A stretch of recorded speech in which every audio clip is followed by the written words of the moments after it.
Inaalala kong panaginip ko. Sandali ako naidli pero si Jairo ng laman ng panaginip ko. Matagal ng panahon hindi ko siya napapanaginipan.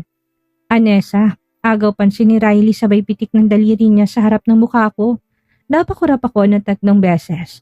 Inayos ang pagkakaupo, napalunok at kinuhang kutsara.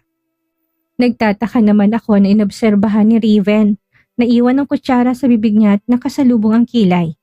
What's bothering you, Anessa? Tell us. Nag-aalalang untag ni Riley na ngayon nakasalubong ang mga kilay. Tumigil din siya sa pagkain gaya ni Raven. Matigas akong umiling. Gusto ko na kumbinsihin siya na walang nagpapabalisa sa akin. Sana lang talaga wala, nadidismay ang saad ng kaibigan. Alam kong sinasay ko niya ang hilatsa ko kaya may pagdududa siyang may tao. Hindi bagay ang gumugulo sa akin. Kinibot ko ang dulo ng labi at binabang tingin sa pagkain. Puro sariwang gulay ang nakalatag. Ngumiwi ako dahil hindi ko hilig ang kumain ng gulay. Para hindi siya ma-offend sa pilitan kong sinubo. Lumuksong isang pintig ng puso ko ng malasahan ng malilamnam niyang luto. Deserve niya na maging mayabang dahil itong pinakamasarap na vegetable is stir-fried na natikman ko. Well, what do you say about my menu? Tanong niya pagkalipas ng 5 minuto. Uminom na muna ako ng tubig. It was exquisite, compliment ko sabay. Chef Kiss, pwede ba kitang i-hire na maging chef namin dito? Humalakak siya sa biro ko. Tahimik na tinuro ni Raven ang fruit salad. Kinuha kong bowl at nilagyan siya sa plato. Nakakalokong ngumisi ang anak ko. Natigilan ako nang ma-realize na ika-7 serve ko na ito sa kanya. Inangatan ko siya ng kilay. Yung tipong manda ka mamaya. Makukurot ko yung tagiliran mo. Hindi siya natinag salip ay ginawaran niya ako ng nangingislap na mga mata. Binalig kong sarili sa pagkain. Pinalipas namin ang oras sa pagkikipagkwentuhan at mga bagong plano sa susunod na taon. Wait, Anessa, may dumi ka sa muka. Napakurap niyang usal. Tinuro pang mukha ko. Ngumiti ako. Kinapa ang dumi sa muka. Umiling ako nang makitang mumulang pala. Tinuon ko muling atensyon sa kanya. Nalaki ang mga mata niya nang iabot ang kamay sa mukha ko. Napauwang ako ng bibig na tinanggal niyang ibang mumu sa mukha ko. Pareho kaming natigilan. 5 segundong nagtitigan. Unti-unting bumilis ang tibok ng puso ko. Kasabay ng pag-init ng pisngi ko. Malamang namumula na. Hindi ako makaisap. Habang tinititigan ng olive green eyes niya. Maitim ang mga mata niya kapag nasa dilim pero nagiging berde kapag tinatamaan ng liwanag. Habang buhay kong paghuhumalingan ang mga mata niya. Mommy, tawag ni Raven. Ang sani para makabalik kami sa realidad, winaksi kong namumuong feelings. Kahit kailan, hindi ko intensyon na akitin si Riley. Hanggang friendzone lang kami. Bawal na munang mga lalaki. Napabilis ng kain si Riley matapos naming magtitigan. Biglang nailang siya sa akin. Hey mom, pwede ba tayong pumunta sa amusement park? Nakakibit-balikat na tanong ni Raven sa akin. Halatang hindi niya nagustuhan ng eksena namin kanina. Bumuntong hininga ako. Anong kalokohan naman ang iniisip mo para pumunta tayo doon? Kumibit-balikat din ako. Tumulis ang nguso niya. Mukha siyang pusa sa hilatya niya. Nag-promise ka no na pupunta tayo doon, hindi ba? But not today, anak. Kailangan ko rin ng day off, no? Saka maraming tao ngayon kaya weekend. How about next Saturday? Gusto lang pinagbagsakan ng langit si Raven. I could see the disappointment welling up in his eyes. Lalo siyang naliit sa kinaupuan niya. Hinata ko palapit ang silya. Nakangiti akong ginulong buhok niya. Mommy, please. I want to go there today. Please. Aniya sabay bato ng kakyutan. Hindi ko sana siya papayagan pero umiksa na si Riley. Come on, Anessa. Party din ito ng day off mo. He just wants to spend time with you. What's the harm going to the amusement park for hours? Saan pa kita gusto mo? Sabad ni Riley habang sinaserve ang pinggan. Sumingkit ang mga mata ko. Kinakampihan mo pa si Raven? Angil ko. Saka late na para pumunta tayo sa amusement park ngayon. Hanggang gabi po sila. 24/7 po ang park, banat ni Raven. Tinangka niyang sumandok ng fruit salad pero mabilis kong inagaw. Bumakat ang inis-inosente niyang itsura. Sundin mo na kasi si Raven. 1 week lang subsob. Sa trabaho at least konting sariwang hangin lang para makalimutan mo mga gawain. Punong-puno ng pagkumbinsi niyang sabi. Please, mommy, please. Marami na ring pangako sa akin si mommy. Saka sabi mo palagi pupunta tayo sa lugar na gusto ko. Pero hindi mo naman tinutupad pagsusumamong wika ng anak ko. Siniklop pang mga kamay para kumbinsihin ako. Binuga ako sa hangin ng frustration ko. Alright, panalo ka na. Go, magbihis ka na kaagad bago pa magbagong isip ko. Inubos kong iniwan niyang fruit salad sa bowl. Yay! Hiyaw niya sa kasiyahan ni Raven. Agaran siyang tumayo tumarurot ng takbo patungo sa kwarto. Riley chuckled softly as he watched Raven disappear down the hallway. Saka bumaling siya sa akin. Nakakagaan ng loob ang malambing niyang expression. Ngayon kilala ko na kung sinong kasabwat ng anak ko. Pagbigyan mo rin siya paminsan-minsan, sarkastikong usal niya. Ang totoo niyan, ayaw ko siyang lumabas ng bahay. Naging seryoso kong pahayag. Uminom siya ng tubig. Why? Natatakot ka na makidnap siya? Hindi. Ayoko magkrusan landas nila ni Jairon. Nasa Manila kami at malaki ang posibilidad na makikita sila. Tumayo siya tumupo sa dating pwesto ni Raven. Masuyo niyang tinampal ang balikat ko. Bilang isang kaibigan, hindi ko tinatago kung sinong ama ng anak ko. Nagulat ako na kilala niya pala ang mga Parker. Ngayon sinabi ko na rin na si Jairon ang boss ko. Kaya sinaksak niya ako ng maraming rekomendasyon. Una sa lahat kailangan ko mag-ingat. Hanggat kaya ko siguraduhin ko na itago ng maayos si Raven. Malakas ang kutob ko na kukunin niya anak ko. Don't worry Anessa, nandito lang ako palagi sa inyo, bulong niya. Salamat. Sinubukan kong ngumiti at salamat sa maraming grocery at pagluto ng lunch ngayon. Hindi ko alam kung paano suklian yon. Mahina siyang tumawa. Wala yun, pagwawaksi niya. Ready na ako, Mom. Sabay kaming napatingin kay Raven na abot tengang itinang lumitaw sa pintuan ng kusina. Look, he's already waiting by the door. Umayo kami at dumiretso sa malapit na amusement park. Gaya na sinabi ko maraming tao at magulo. Pinasasakit lang ang ulo ko. Tiniis ko para kay Raven. Walang makakapantay sa ngiti niyang abot langit. Hawak niya sa kamay si Riley. Ang cute naming tingnan at para kami isang pamilya. Subalit na sa kaibuturan ng puso ko na sana si Jairon ang kasama namin ngayon. Winaksi ko yon. Wala siyang karapatan para kilalaning ama ng anak ko. Pilit akong ngumiti habang minamasdan si Raven at Riley na pumipila papasok ng roller coaster. Kailan bang huling sakay ko dito? Sininok ako nang maalala ng unang pagkataon na sumakay sa roller coaster. Sa kasamang palad si Jairon ang kasama ko. Nasa isip ko pa kung paano niya ako hinalikan habang tumirik ang mga mata ko sa kakasigaw dahil sa takot. Mom, sasama ka ba? Tanong ulit ni Raven. Tinanggihan ko kasi sila. Maybe next time anak. Your mother is not feeling well. Pagdahilan ko, sabay tampal ng noo para bang mahihilo. Pero hindi siya naniwala. You miss half of your life, mommy. Nakabusangot yung saad bago ko tinalikuran. Tinawanan lang ako ni Riley. Habang sumusunod siya sa likod ng anak ko, walang alinlangan ko na binagsak ang mga balikat. Matapos nilang sumakay sa roller coaster, sinamahan ko na sila sa ibang rides. Hindi ko inasahan na sasakyan namin ng lahat ng rides. Lumulubog ng araw nang matapos kami. Nainip ako na naghintay ng cotton candy. Ang haba kasi ng pila, kinakamoy kong pisngi na may nasipatang pamilyar na muka. Jairon, anas ko.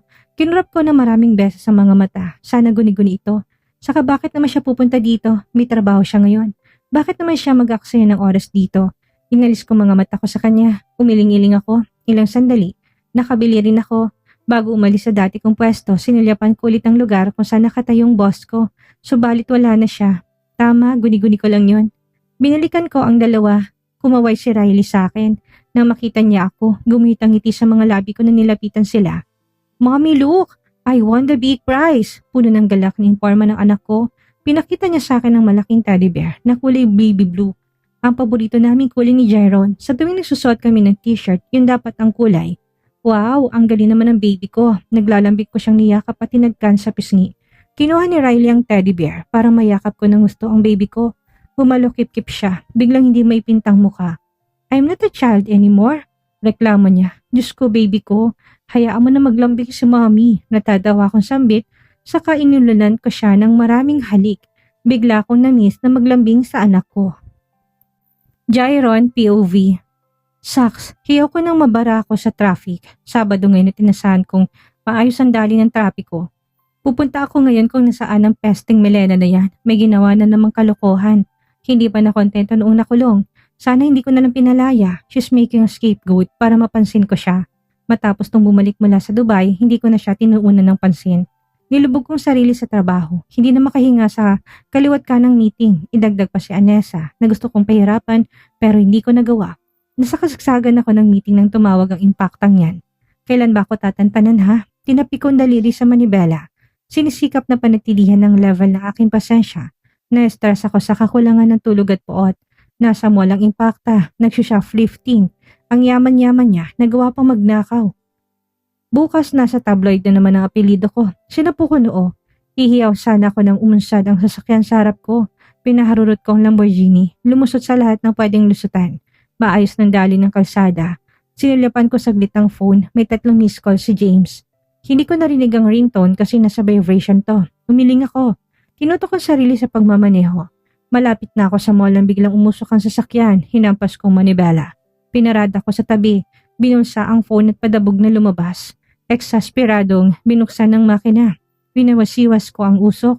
I can't believe my luxury car is overheating.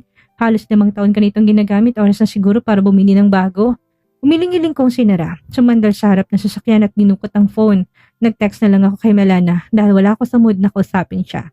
Nilibot kong tingin sa kabuuan. Maraming tao ang malapit sa amusement park. Sarap nilang tignan at para walang silang problema. Maya-maya nag-vibrate ang phone ko. Dinukot ko at mabilis sa sinagot. What happened? Nangangatala tanong ni Melana. Boses pa lang narinig ko na high blood na ako. It's just a mechanical problem, tamad kong sagot. Paano ba yan? Mabubulok na ako dito. Mangiyak-ngiyak niyang sambit. Namulsa ako, naglakad-lakad. Sino bang nagsabi sa'yo na magnakaw ka? Hindi ka ba nakontento sa mga alahas mo? Singhal ko sa mataas na boses. I'm sorry, I didn't mean to. Nadala lang ako sa kislap noon kaya kinuha ko. Pagdadahilan niya, nilipat ko sa bewang ang kamay. Lalong magpapakit siya sa akin, lalo ko naiinis sa kanya. Dapat mo kasing kontrolin ang kamanyakan mo sa mga kumikinang, sumbat ko. Nasa labasan ako ng amusement park. Humikbi lang si Melana imbis na sumagot. Nakaramdam ako ng panunuyo sa lalamunan. Hintayin mo ko dyan. I'll be there within 20 minutes. Walang buhay kong imporma. Thank you, mahinang usal niya. Binaba kong phone sa kabinulsa. Ginala kong tingin sa paligid. Maghahanap ako ng pwedeng bilihan ng bottled water. Bumubuti lang pawis ko sa noon nang pumasok sa loob ng amusement park. Kagad kong dumiretso sa malapit sa stall para bumili. Huminto ako saglit para buksan ang bote. Inago ng pansin kong mahabang pila ng cart na may cotton candy. Natigilan ako nang maalalang first date namin ni Anessa. Dito ko siya dinala. Sariwa pa sa alaala kong first kiss namin. Ninakawan ko siya ng halik nung halos mahimatay siya sa kakasigaw sa takot. Napangiti ako bago uminom. Naglakad-lakad na muna ako. Nakakamiss din ang lugar na to. Bagamat konting panahon lang kami nagkasama ni Anessa. Ramdam kong presensya niya dito. Napangiti ako sa mga bata na masayang naghahabulan. Sumagi muli sa isipan kong batang yon. Nakaramdam ako ng kakaiba sa kanya. Para bang may connection kami. I don't understand. 10 minuto ko nakalimutan si Melana. Dinukot ko ang phone. May kung anong person tumutulak sa akin para kumuha ng litrato. Latest edition itong smartphone kaya kalalong klaro ang view. Natigilan ako ng mahagip ng kamerang 3 tao nakatayo sa hindi kalayuan sa akin. A couple and their child. Nayanig ako na matukoy ko ang babae. It was Anessa. Kasama niya ulit ang bata. Lumakas ang kutob ko na anak niya ito. Sumikip ang dibdib ko nang matamis nang umiti si Anessa sa kasamang lalaki. They really look like a happy family. Yakap-yakap ni Anessa ang dambuhalang blue teddy bear at nakapigibak ride naman ng bata sa lalaki. Nanigas ang bagang ko. Ako dapat ang nasa pwesto ng lalaki. Binaba ko ang phone na ikuyom na mahigpit ang mga palad at kinontrol ang sarili na wag silang sugurin. I'll never give her a day off anymore. Kukomprontahin ko siya sa tamang panahon tungkol sa bata. Akma akong humakbang na nag-vibrate ang phone.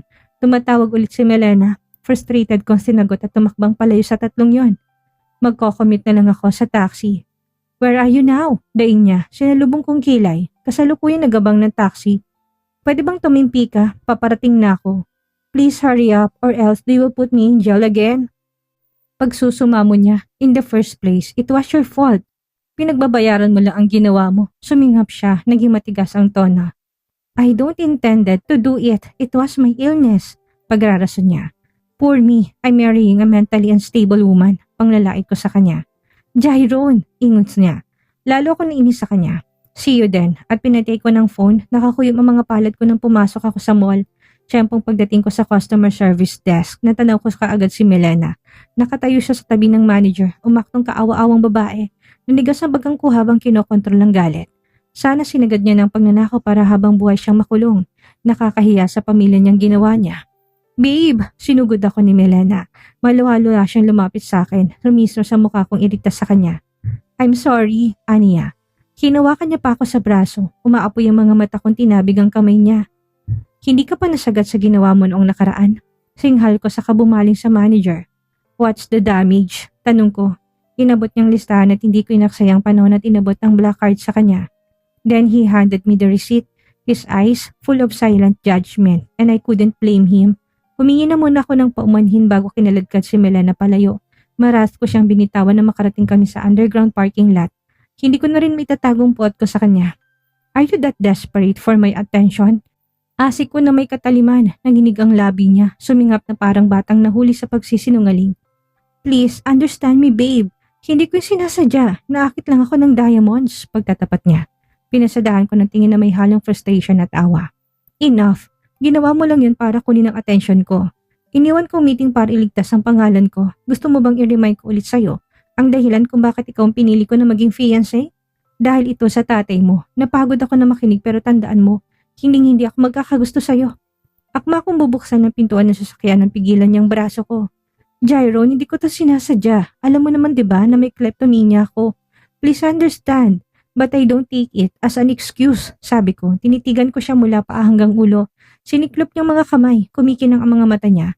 Umiiyak siya pero wala siyang luha. Tumindi ang inis ko sa pagiging fake niya kahit na anong tanggi niya. Halata naman na gusto niya ng attention ko.